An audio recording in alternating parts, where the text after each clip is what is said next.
तो hello friends, Ravi Dwivedi this side. So आज कैसे मैंने ट्रेड किया बैंक निफ्टी ऑप्शंस में, तो और क्या प्रॉफिट लॉस रहा वो डिस्कस कर लेते हैं। So first of all bank Nifty का आप एक बार चार्ट देख लो। आज मार्केट में बुलिश मोमेंटम था और अच्छा मोमेंटम हुआ, almost like 450 points gap up open हुआ। कल 33,300 की क्लोजिंग थी और ऑलमोस्ट आज 33,700 के ऊपर मार्केट खुला। 450 पॉइंट्स गैप अप हुआ और फिर कंटिन्यूसली उसके बाद बिग मोमेंटम के बाद साइडवेज होने के बाद फिर से उसने अप मोमेंटम दिया। मैं जब दोपहर में ऑफिस के टाइम के बाद मेरे को कुछ टाइम मिला तो फिर मैंने ट्रेड लिया। तो आप यहाँ पे देखो, मैं इसको रिफ्रेश कर देता हूँ। तो मेरा 34,000 के कॉल ऑप्शन में 1,000 रुपीज़ का प्रॉफिट है और 34,100 के कॉल ऑप्शन में 1,700 प्रॉफिट है। तो टोटल 2,700 का प्रॉफिट हुआ मुझे। और यहाँ पे अगर एंट्री एग्जिट आप देखोगे मेरी, तो यहाँ पे 200 क्वांटिटी मैंने ट्रेड की 1:49 पे और 1:50 ऑलमोस्ट लाइक 1 मिनट का ट्रेड था ये वाला। 577 की बाइंग हुई, 582 में मैंने सेल किया, तो ऑलमोस्ट मेरे को 5 पॉइंट के लगभग मिला, तो 1,000 रुपये प्रॉफिट आया। फिर उसके बाद मैंने 34,100 कॉल ऑप्शन को ट्रेड किया 528 पे और इसको ऊपर 536.94, मतलब 537 मानिए आप। तो इसमें भी 200 क्वांटिटी थी और ट्रेड टाइम देखोगे आप तो लेस देन 30 सेकंड का ट्रेड था ये। So this is option scalping, quick entry quick exit. और फिर अगर यहाँ पे मैं दिखाऊं तो बैंक निफ्टी काफ़ी बुलिश दिख रहा था उस समय मेरे को। तो मैंने क्या ट्रेड किया था 34,000 का कॉल ऑप्शन। तो अगर यहाँ पे जाके दिखाऊं मैं आपको 34,000 का कॉल ऑप्शन, और इसको टाइम फ्रेम अपन चेंज करते हैं 1 मिनट पे। ओके, सो यहाँ पे आप देखोगे एंट्री मेरी कब थी 1:49 और 1:50 में एग्जिट। तो 1:49 अगर यहाँ पे टाइम दिखाऊं मैं आपको, तो यहाँ पे समवेयर हियर बैंक निफ्टी का 1:49 का टाइम यहाँ पे आ रहा है। 1:49, 47, 48, 49, मतलब यहाँ पे मैंने कहीं ट्रेड लिया 1:49 में, अराउंड 500 के लेवल में, समथिंग 500 एग्जैक्टली प्रिसाइज एंट्री हुई थी मेरी 577 पे और एग्जिट 582 में हुआ था। तो आप देखोगे तो ये जो कैंडल बनी है यहाँ पे, ये 1:49 की कैंडल ये वाली है जो ग्रीन कैंडल दिख रही है बीच में। यहाँ पे मैंने एंट्री ली 577 में और 1 मिनट बाद मतलब इस कैंडल में मैं निकल गया 550। तो ये इसका आप देखोगे ऑलमोस्ट 586 तक गया था। तो ये छोटा सा इतना स्कैल्पिंग हुआ, ये मैं इसलिए लिया क्योंकि मार्केट एक अच्छा मोमेंटम देने के बाद साइडवेज हुआ, तो यहाँ से एक्सपेक्टेशन था कि अब जाएगा, लेकिन काफ़ी टाइम के लिए साइडवेज हो गया था। बार बार यहाँ पे 200 डे मूविंग एवरेज में आके सपोर्ट लेके बाउंस कर रहा था।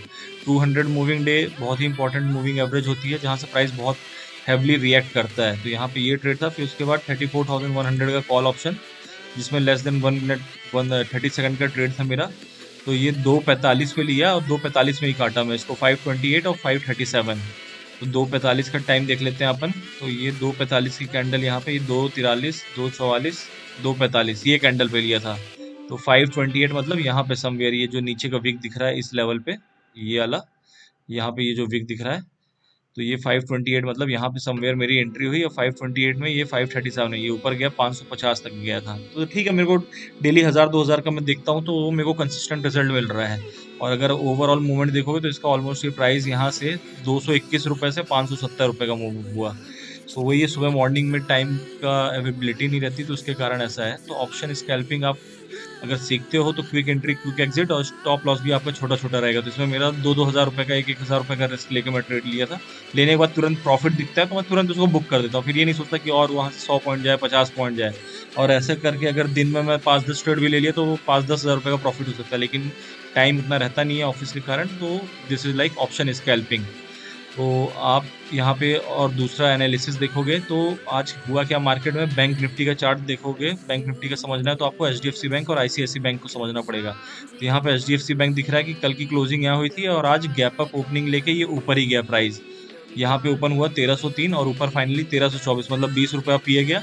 और ये भी गैप अप ओपनिंग हुई 694 में खुला, कल का 690 था, 4 रुपये का गैप अप लिया और उसके बाद फाइनली 710। तो ये दोनों बुलिश थे तो इसलिए बैंक निफ्टी इतना भागा है। अगर आप बैंक निफ्टी को देखोगे, और यहाँ पे भी मैं 30 मिनट का टाइम फ्रेम बैंक निफ्टी का लगाता हूँ,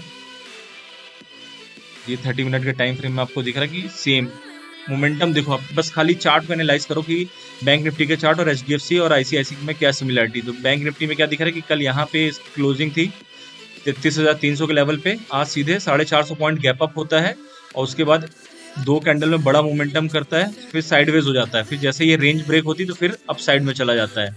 और अगर आप यहाँ सेम चीज़ देखोगे तो HDFC बैंक का मोमेंटम देखो आप यहाँ पे, तो ये पहले की दो मतलब गैप अप ओपनिंग हुई और दो कैंडल बड़ी मोमेंटम करती है, उसके बाद मार्केट साइडवेज होता है, फिर उसके बाद दोपहर में 12-1 बजे के बाद फिर से ये अप साइड में चला जाता है। सेम पैटर्न आपका ICICI बैंक में दिखेगा।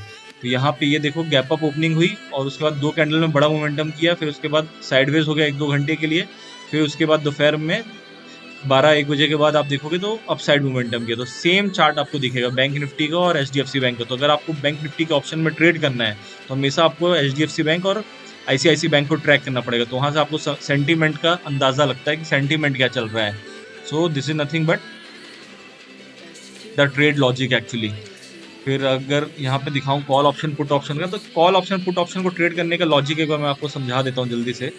तो यहाँ पे होता क्या, बेसिकली अगर आप बैंक निफ्टी को ट्रेड करना चाहते हो, ठीक, तो मानो कि बैंक निफ्टी इस लेवल पे चल रहा है, ये लेवल आपका मानो कि 34,000 का, ठीक, 34,000 का लेवल है। सॉरी मेरी राइटिंग थोड़ी अच्छी नहीं है।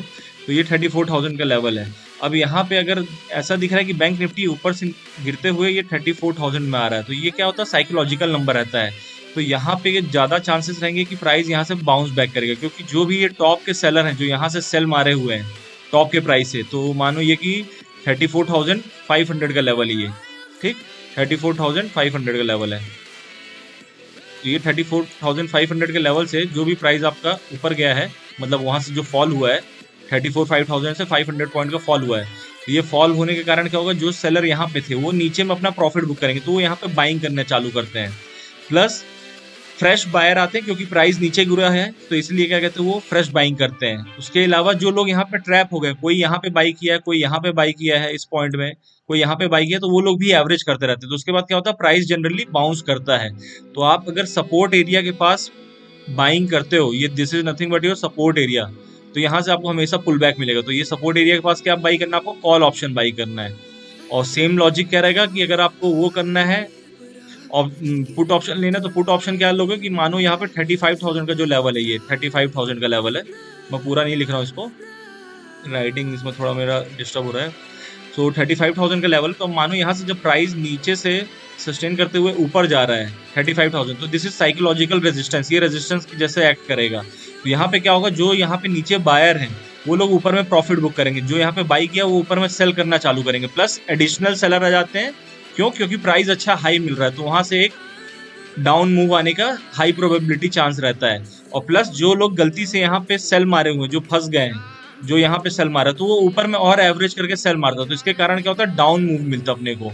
तो यहाँ से अगर आप यहाँ पे पुट ऑप्शन लोगे तो आपको हमेशा प्रॉफिट होगा, मतलब रेजिस्टेंस में आपको पुट ऑप्शन लेना है, रेजिस्टेंस पॉइंट में, ठीक। और ये कहाँ लेना है आपको, कॉल ऑप्शन कहाँ लेना है, सपोर्ट एरिया में लेना है। तो यहाँ से आपको प्रॉफिट करने के चांसेस ज़्यादा रहेंगे। तो ये सपोर्ट एरिया, तो यहाँ पे आपको हमेशा कॉल ऑप्शन को ही बाई करना है।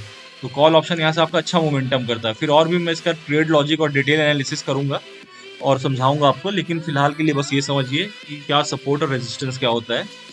ठीक है guys, thank you very much for watching the video, और प्लीज़ जल्दी से मेरा 1000 सब्सक्राइबर कराओ, तो इसके बाद से जितना भी पूरा बैंक निफ्टी का पेड नॉलेज है after 1.5 to 2 lakh rupees spend करने के बाद जो मैं सीखा हूँ, वो सारी चीज़ें मैं यहाँ पे फ्री ऑफ कॉस्ट सिखाने वाला हूँ। कोई चार्जेस नहीं, कोई फीस नहीं रहेगी, just for the trading community के लिए, कि जो गलतियाँ मैं किया हूँ और फिर जिससे मैं सीखा हूँ और आज की डेट में कंसिस्टेंट थोड़ा प्रॉफिट निकालना जान गया हूँ मैं 1-2 साल से, 3 साल से। सो वो चीज़ आप सबके साथ पूरा शेयर करने वाला हूँ मैं फ्यूचर में। So thanks a lot guys, hope you are doing well, so take care of yourself and please like, subscribe and comment. Thanks a lot. Okay.